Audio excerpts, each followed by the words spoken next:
Hello दोस्तों, पिछली video में हम लोग पढ़ चुके हैं भाग 1 जो संघ और उसके राज्य क्षेत्र।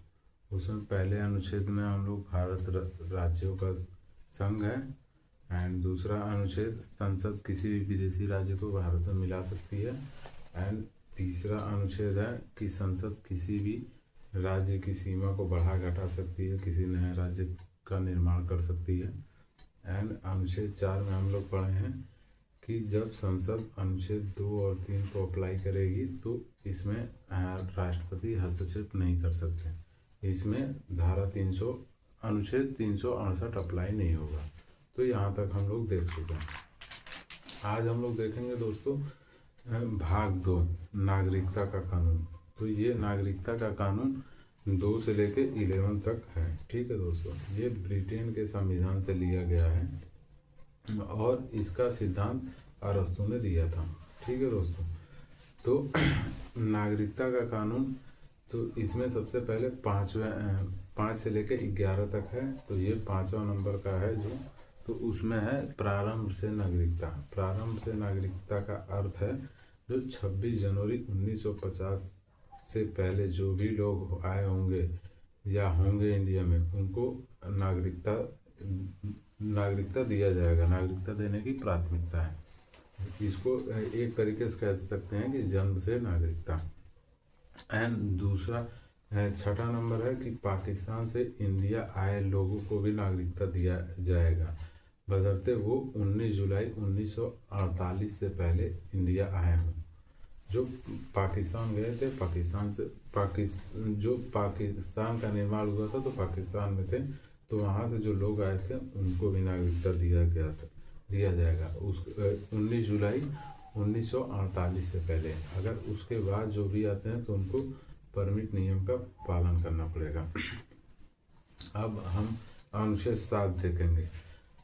तो अनुच्छेद 7 कहता है कि जो इंडिया से पाकिस्तान गए और फिर वहाँ से वापस आए, तो जैसे कि कुछ लोग दिमागदारी से उनको जिन्ना ने भड़का दिया था कि भाई चलो हम तुमको ऐसी ज़िंदगी देंगे, ऐस की ज़िंदगी देंगे, बहुत अच्छी खासी ज़िंदगी देंगे, हर चीज़ की सुख सुविधा होगी। तो कुछ लोग आज़ादी से पहले ही पाकिस्तान चले गए थे, जैसे 1 मार्च 1947 में ही चले गए थे वो लोग। तो जो लोग उस टाइम चले गए तो आज़ादी के बाद वो लोग भी वहाँ परेशान हो गए, वहाँ पे देखे कि वहाँ कंडीशन कैसा है, तो वो लोग इंडिया से आए। तो उनके लिए भी ये प्रावधान रखा गया कि वो इंडिया में आएंगे तो उनको जगह दिया जाएगा। ये अनुच्छेद 7 में कहा गया। ठीक है दोस्तों, अब हम लोग देखें अनुच्छेद 8। तो अनुच्छेद 8 कहता है कि कोई भी व्यक्ति अगर विदेश में घूमने जाता है या विदेश में पढ़ने जाता है या विदेशी किसी महिला से शादी कर लेता है या कोई लेडीज विदेशी किसी पुरुष से शादी कर लेती है तो उसकी नागरिकता खत्म नहीं होगी। ठीक है, तो ये अनुच्छेद 8 में है। और अनुच्छेद 9 कहता है कि कोई भी व्यक्ति अगर दूसरे देश की किसी विदेश की नागरिकता ले लेता है तो उसकी नागरिकता हमेशा के लिए खत्म कर दी जाएगी। ये अनुच्छेद 9 कहता है। अनुच्छेद 10 कहता है कि किसी भी व्यक्ति की नागरिकता समाप्त नहीं की जा सकती जब तक वो देश में कोई ऐसा काम ना कर दे जो आपत्तिजनक हो, जैसे कि वो दिवालिया ना हो, पागल ना हो या कोई मेंटली डिस्टर्ब ना हो, तब तक उसकी नागरिकता समाप्त नहीं की जा सकती। ये हर एक व्यक्ति की नागरिकता बनी रहेगी। यह अनुच्छेद 10 में कहा गया है। जो भी भारतीय हैं उनकी नागरिकता बनी रहेगी, अनुच्छेद 10 में कहा गया है। अनुच्छेद 11। अनुच्छेद 11 में है नागरिकता का कानून संसद में पास होगा और ये गृह मंत्रालय के अंदर में आएगा।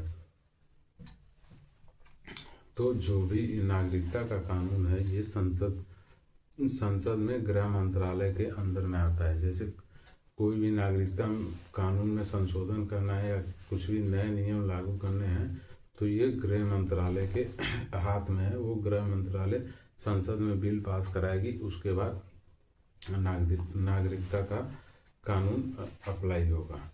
ठीक है दोस्तों, अब देखिए भारत में सबसे पहले हम लोग भारत में आपको शुरुआत में बताना चाहिए लेकिन नहीं बताया हूँ, भूल गया था। भारत में एकहरी नागरिकता है। भारत में एकहरी नागरिकता है एंड अमेरिका में दोहरी नागरिकता है। एकहरी नागरिकता का अर्थ है कि पूरे देश का एक नागरिक का होना, मतलब अगर हम लोग भारत के हैं तो भारत के ही भारत के नगरवासी कहलाएंगे, और अगर हम अमेरिका में होते तो वहाँ पे दोहरी नागरिकता है। दोहरी नागरिकता का अर्थ होता है कि एक राज्य का अलग से नागरिकता लेना पड़ता है, वो अमेरिका का नागरिक भी है और प्लस एक जिस राज्य में होगा उस राज्य का भी नागरिकता लेना पड़ेगा, तो ये दोहरी नागरिकता है। हम लोग हैं तो एकहरी नागरिकता, इंडिया की एकहरी नागरिकता है। ठीक है दोस्तों, आज के लिए इतना ही रखते हैं। थैंक यू दोस्तों, आपका दिन शुभ हो।